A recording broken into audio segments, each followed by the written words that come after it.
This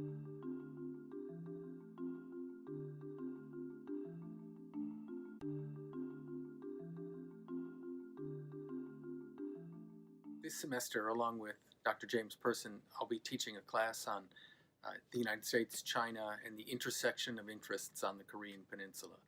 As someone who spent my entire career, almost 30 years, working with the State Department, generally on Asia, including 6 assignments in China and a couple of years working on Korean issues, it's really exciting to work with someone like Jim Person on an issue that is both historically interesting, but also, of course, in the news just about every day.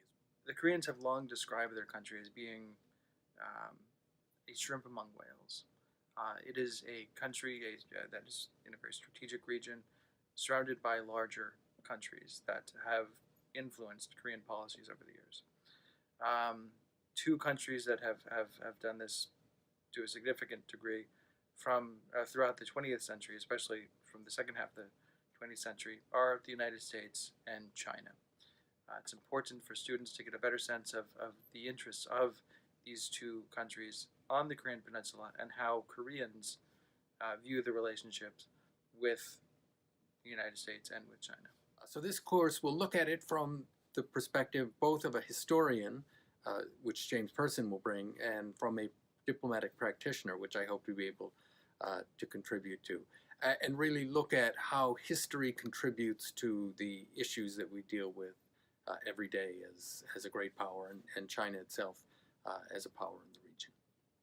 We're going to start with the period 1882 and quickly advance through the 20th century, but really focus on contemporary developments on the Korean Peninsula and how the U.S. and China have influenced those events today.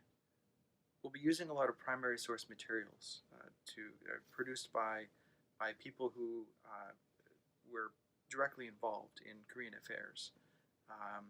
These include diplomatic cables, records of conversations between U.S. or Chinese officials and their Korean counterparts, policy papers on Korean affairs, to really get a sense of how policy developed toward the Korean Peninsula. So one of the real advantages of being in a school like SAIS and in a city like Washington is it gives you a chance to tap into expertise of people like James Person, one of the great scholars of Korean history, and people who have dealt with those issues in a professional sense on the government side or policy side, and I hope I can bring a little of that to the table.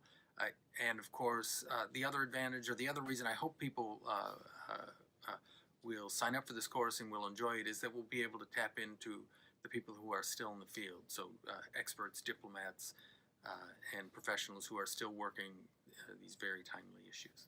This class is really just very relevant, and I think it's going to benefit SAIS students whether they're interested in Korea or not. I really look forward to seeing you in class.